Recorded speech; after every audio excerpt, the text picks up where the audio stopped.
Okay, good morning, everyone. Thank you for joining us. We're continuing in the Ayin.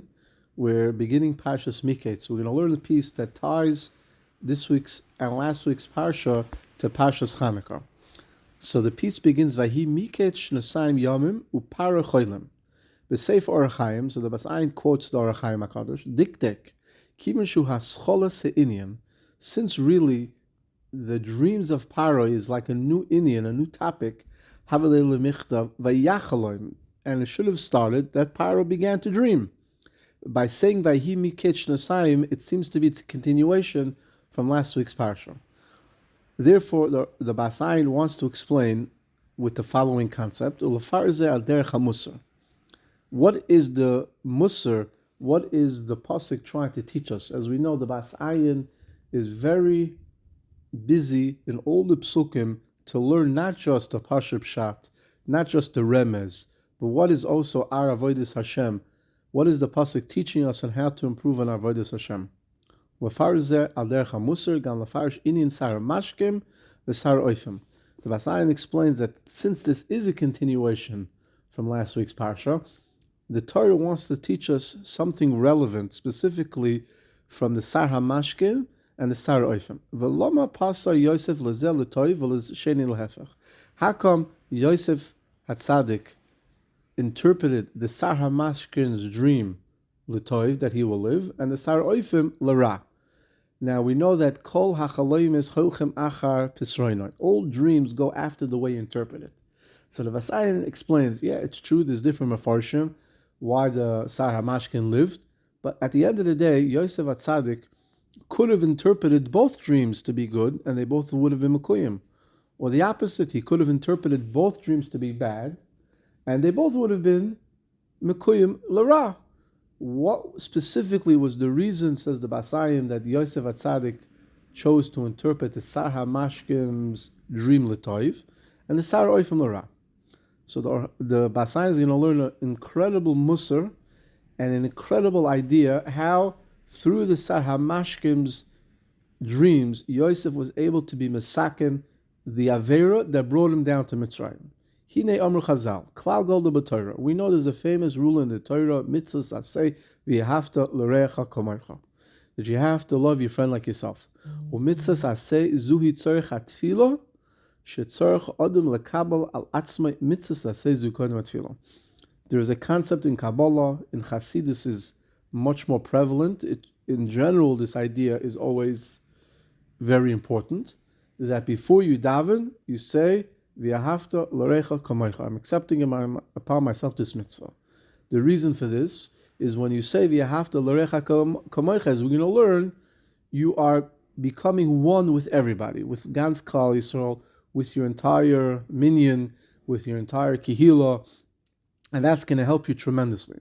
Ulahavin zeh, to understand why you have to do this, Ki ikar hashras hashchina hu, the ikar place that the Shechina resides is daka u'shefal ruach, someone who's low and someone who's oppressed. We know that HaKadosh Baruch Hu resides when a husband and wife live b'shalom. Why is that? Because in order for a husband and a wife to live in shalom, they both have to give up their own ego, their own self.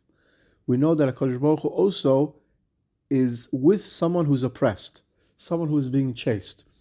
And if a person is chased, and even if he's not such necessarily a good person, Hashem helps him.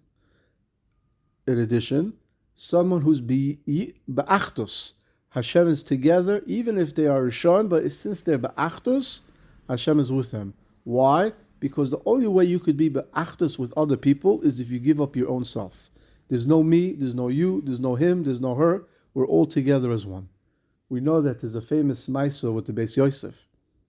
In the days of the Beis Yosef heard from Shemayim, I think it was from the Magid that he had. The Beis Yosef was Zoicha because he learned a lot of Mishnayos, that a Magid would come and learn from him Torah.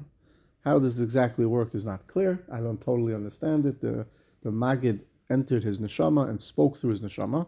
The Beis Yosef printed a famous sefer, the Magid Mesharim, that reveals and gives over the teachings that the Magid told him.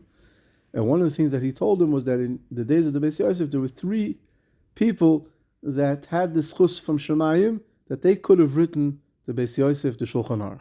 That Yosef himself was chosen because he was the most humble. And therefore, the Basayan explains, when a person understands how far he's from Hashem, and he's so entrenched in materialism, and really, he has no ability to daven to Hashem. What's he offering Hashem? Nothing. He doesn't have a face to come in front of Hashem.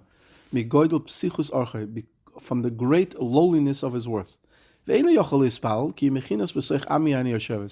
daven because Hashem said, I am among Klal Yisrael. There's a famous word from Rabbi Dvorna that he one time couldn't go to the mikveh. So instead of going to the mikveh, he, again, only the great tzaddik of Rabbi Dvorna, he went into a crowd of Yidden, he left, he went back in, he went back out. And he said the Shekhinah resides amongst the Kehillah. So when a person makes himself part of the Soich Ami, so the Shekhinah is there. So he's able to daven to Hashem. And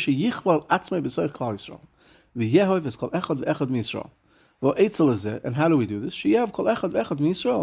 How does he do that? What's the eitzah to do it? So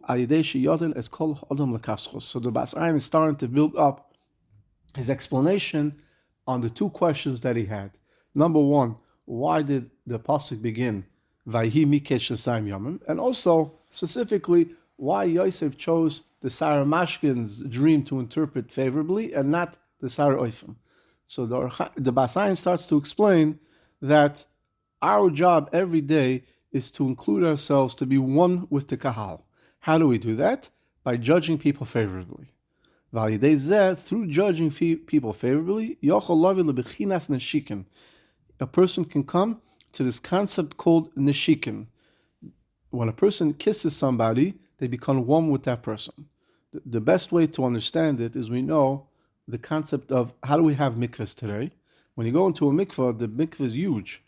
The mikvah didn't come from the rainwater. Connected to this mikvah, there's a bar, there's a pit of 40 saw that has rainwater. What they do is they make a little canal that connects the two mikvahs, the two baris together, and now the rainwater kisses, it's called hashaka, touches the mikvah that we use, and now it becomes just as kaddish as the rainwater. How is that done? That's called through neshika, through hashaka. When you make hashaka, you become one. We're able to take the rainwater that's kaddish, that has the ability, the strength to purify somebody, and transfer it over to regular tap water. That's this idea, this concept of called neshikin. Now, who is neshikin a reference to? So the Bas Ayin explains beautifully, that's the Sar HaMashkin. Loshain Hashaka, which is a concept of drinking, connecting to the liquid. Bechinas Hischabrus L'chol Yisrael. The Sar HaMashkin is like a reference to the concept of connecting to everybody in Klal Yisrael. But that only happens when you judge people favorably. Why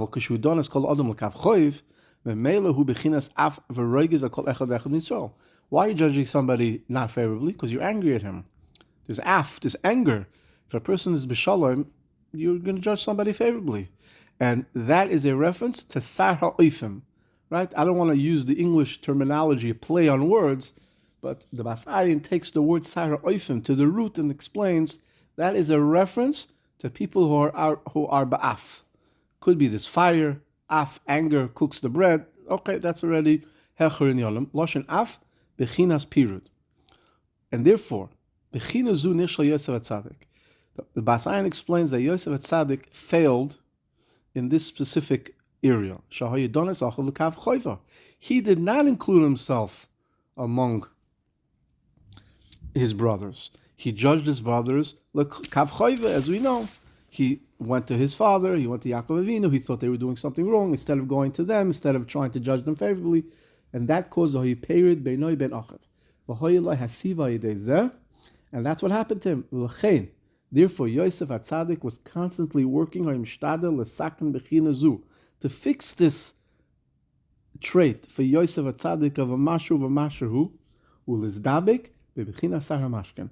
And he wanted to be misdabik in the concept of the Sar HaMashkin, which, as we learned, is a reference to neshika, to connecting oneself to other Yidden, to other members of Klal Yisrael, through this idea of Ahavta l'recha kamocha. By doing that, you create shalom, and by doing that, you bring the Shechina upon you. Bechinas hischabrus, bechinas saramashkin hanal, u'lichlol es atzmai bechinas yud beis shiftei ka. Now, in order to do that, he had to be misaking this all the 13 years. Now, I'm not sure where the Bas Ayin gets that Yosef Atzadik was in prison for 13 years. According to most Mefarshim, he was there for 12 years. Originally, he was only supposed to be for 10. Then he added 2 more years. Each one of the years, Yosef Atzadik fixed or connected himself to one of the 13 midas harachman. Once Yosef Atzadik was able to connect himself and to fix himself to be connected to all the Shvatim, they now were able to say together, Shema Yisrael Hashem Elokeinu Hashem Echad, sheneschabru bebechinas echad. That Yod Yaakov Avinu, we are one. It's true that we accept the Ol Malchus Shemayim, but there's a concept of one. Yud Gimel Midas Harachman. As we know, the word Echad is Gematria 13. Aleph is 1, Ches is 8, that's 9, Dalet is 4, 13. Therefore, based on this, in order for Yosef Atzadik, who wanted to connect himself to the Bechina, to this idea of Sar HaMashkin, to the idea of connecting himself to other members of Klal Yisrael, to the Yud Beis Shvatim, Zeh Pasa Yosef L'Sar HaMashkin L'Toiva. Now the Bas Ayin gets to the punchline. That's why Yosef Atzadik specifically chose the Sar HaMashkin L'Toiv. Ki merames lebechinas eschavros, bechinas neshikin. Through being poiser to the Sar HaMashkin, a good dream, and the Sar HaMashkin would be returned to his original position, Yosef Atzadik, through that, showing himself that he understands the Sar HaMashkin, this concept of his chabros to other members of Klal Yisrael, that would complete his tikkun.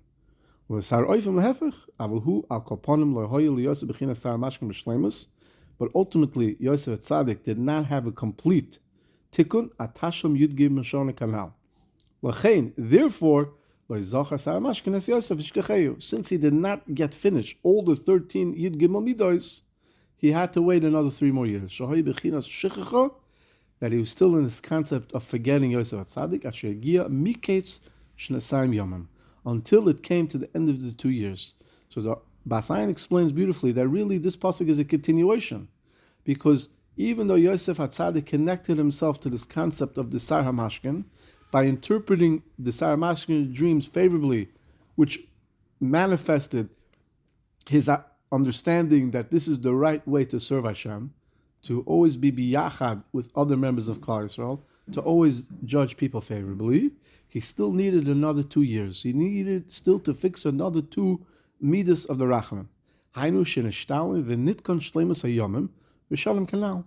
Once he finished the last 2 years, once he finished the next 2 midas harachamim, that's when Paro started to dream. So the Bas Ayin explains that this is really a continuation from last week's parsha. And through that he connected, he was mesakin the period, the separation that he had with the shvatim. Oz, like we explained, once he finished the tikkun, Parim choylem. Parim dreamt. Now the word choylem is really an action. It's not pari cholam, which means we know that Pari always dreamt. The last 2 years he was dreaming this, but he forgot it. Now he no longer forgot the dreams, and now it started to bother him. Pirsh mashahoy betchilas bechinas paroi, lashon piroin, payment bechinas din, nas'acha kach bechinas cholam, lashon brios. Once Yosef Atzadik paid his due, now he got to the refuah. When a person dreams, that's a refuah. As we know, someone who doesn't dream for a period of time, he should know that he has a problem. Once Pari started to dream, that was a sign that Yosef Atzadik tikkun was finished.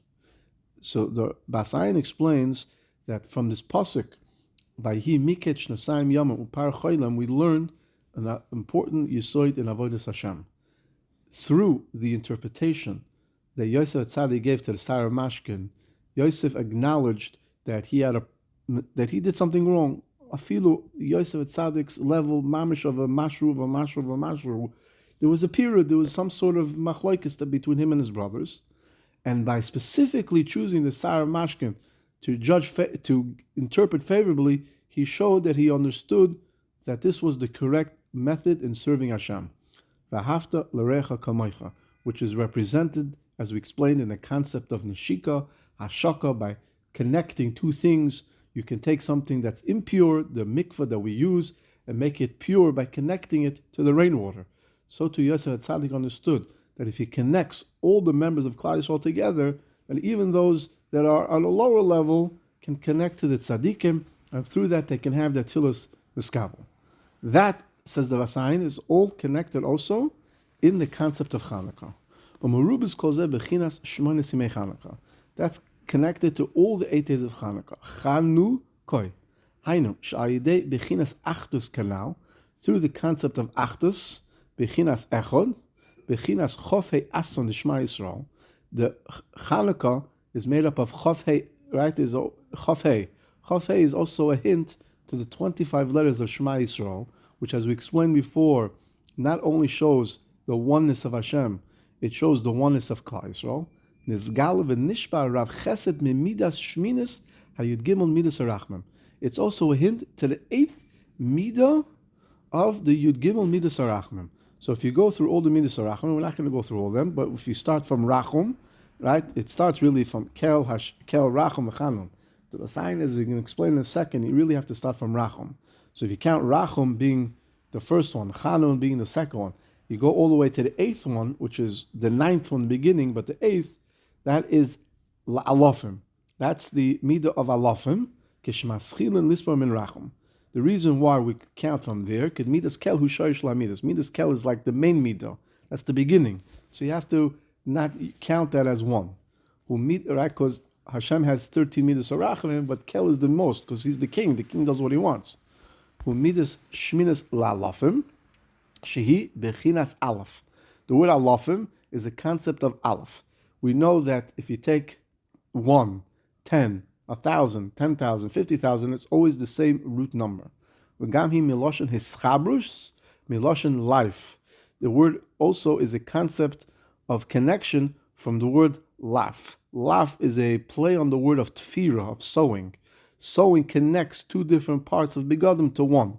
So the Ayin explains, Chanukah teaches us that we connect all together to one through Shema Yisrael. What was the cry of the Maccabim? Mil Hashem Elai. Who is to Hashem? So all who were to Hashem came together as one. The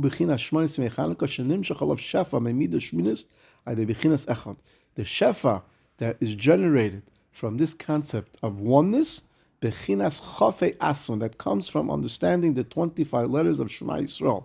When a person says Shema Yisrael, it not only signifies that Hashem is one, it signifies that we, Klal Yisrael, are one together. And through that, we were able to overcome the Yevanim, by, we said, Mil Hashem Elai, by acknowledging that Hashem is the Melech Machem Lachem, is a hint, says the Ayin, to this idea that when we start, before we daven, every day we have to say, V'hafta l'recha kamoicha. That shows that we judge everybody favorably, and through that, it gives us the ability to daven to Hashem. That the Ayin learns all from the fact that Yosef understood this idea, and specifically by acknowledging this idea, how did he acknowledge that he understood this idea, that this was the thing that he had to work on, the things that we have to work on? By specifically choosing to interpret the Sarah Mashkin's dream favorably. By interpreting his dream favorably, he showed that this is the favorable way to serve Hashem. May our tefillas be miskabel, and we should be zoche to have a beautiful Chanukah, beautiful Yom Tov, and we should be zoche to the ultimate Geula.